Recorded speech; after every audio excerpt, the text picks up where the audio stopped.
Bismillahirrahmanirrahim. Assalamualaikum warahmatullahi wabarakatuh. Halo teman-teman semua, selamat datang kembali di channel saya. Di video kali ini kita akan membahas persiapan pendaftaran CPNS 2026. Banyak yang bertanya mengenai apa saja syarat terbaru dan bagaimana alur pendaftarannya agar tidak melakukan kesalahan di tahap awal. Karena seperti yang kita tahu, tahap administrasi adalah langkah pertama yang sangat menentukan. Saya akan menjelaskan mulai dari dokumen apa saja yang harus disiapkan, cara membuat akun di portal SSCN, hingga aturan menggunakan e-materai yang benar. Silakan disimak penjelasannya sampai selesai dan semoga informasi ini bermanfaat untuk persiapan Anda menjadi ASN tahun ini.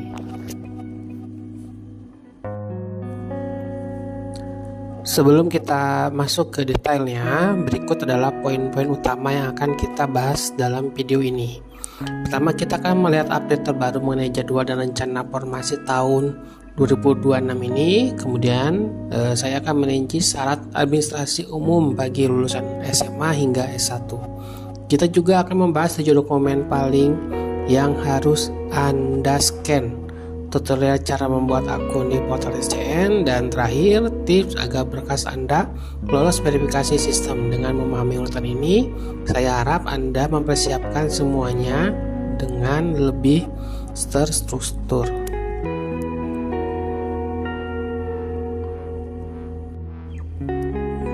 Baik, untuk teman-teman, benefit mengikuti channel ini ya akan coba saya sampaikan ya, karena lulus CPNS bukan tentang siapa yang paling pintar, tapi siapa yang paling siap dan paling tahu strateginya ya. Kelebihan teman-teman jika mengikuti channel ini adalah yang pertama, kita akan ada pembahasan soal ya, soal CPNS akan kita kupas tuntas, detail, hingga teman-teman mengetahui cara-cara untuk mengerjakannya. Kita akan menyediakan forum diskusi untuk teman-teman ya, agar teman-teman dapat saling membantu. Terus juga kita ada trik belajarnya dan mengerjakan soalnya ya. Persiapan mental dan wawasan diri sebelum tes nanti dimulai.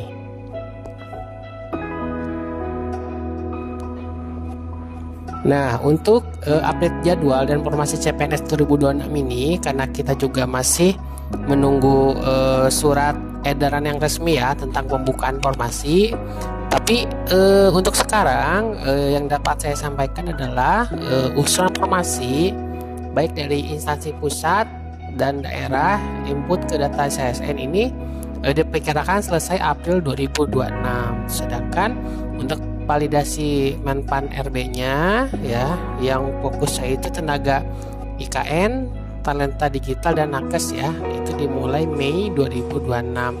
Untuk pengumuman resmi menunggu surat edaran jadwal seleksi nasional ya, ini sekitar di bulan Juni 2026. Dan untuk pendaftaran CASN nya itu pembukaan tuh serentak ya, portal itu dibuka. Jadi ketika portal dibuka, teman-teman sudah menyiapkan apa saja yang harus di scan ya. Jadi itu di kisaran di bulan Juli 2026.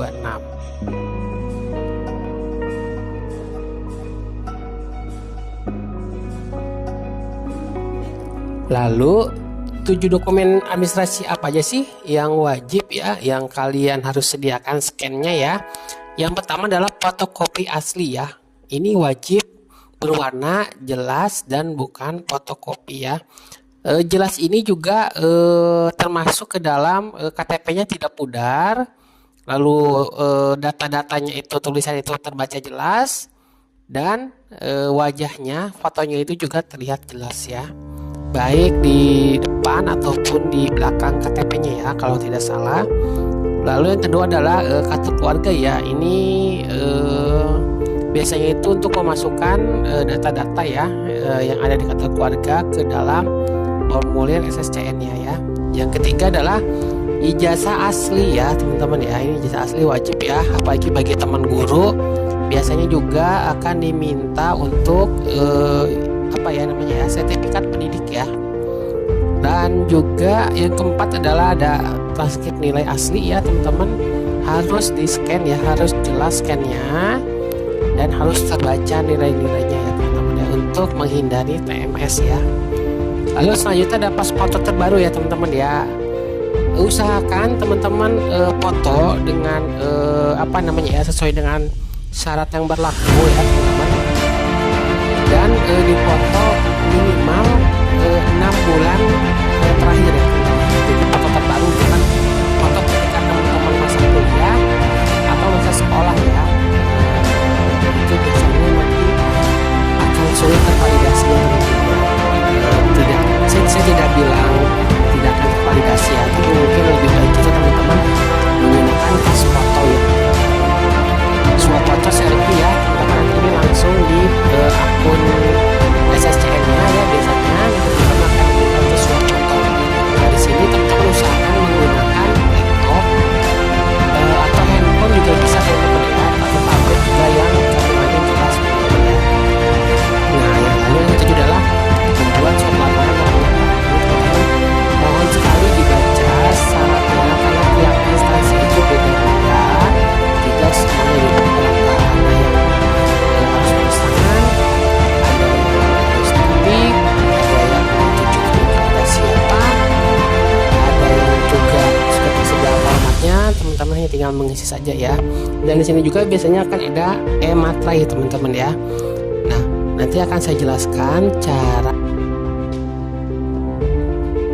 Nah ini untuk panduan e-materainya CPNS 2026 ya teman-teman ya. Ini ada gambar teman-teman, silakan pahami teman-teman ya, karena e-materai ini sangat penting teman-teman ya. Cara menggunakannya, cara menempelnya itu teman-teman harus secara detail ya.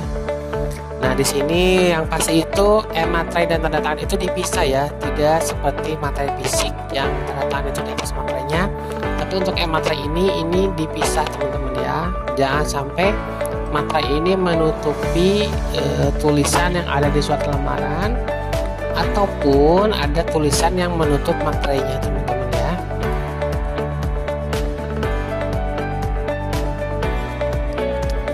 Nah untuk selanjutnya, karena portal SSCN BKN-nya itu belum dibuka teman-teman ya, ini hanya gambaran awal. Jadi tutorial membuat akun SSCN 2026 ya. Yang pertama itu yang pasti teman-teman melakukan pendaftaran di portal resmi ya, sscnbkn.go.id ya. Ini 100% gratis, tidak akan dipungut biaya apapun ya. Lalu selanjutnya teman-teman akan diminta untuk membuat paspor dan pertanyaan jika di lain waktu teman-teman itu lupa ya, karena akun ini akan sangat penting sampai teman-teman itu menerima SK ya, sampai menerima SK jika dinyatakan lulus. Ini akun akan sangat penting ya teman-teman ya. Seperti biasa juga nanti akan diminta untuk unggah, baik unggah foto, scan ataupun swap foto ya. Terus jangan lupa juga teman-teman meresume dan mencetak kartu ya. Ini penting ya, jangan sampai terlewat. Setiap instansi, saya tekankan lagi, pasti berbeda-beda aturannya. Teman-teman fokus kepada instansi yang akan teman-teman ikuti ya. Jadi tidak terdistract oleh instansi lain ya.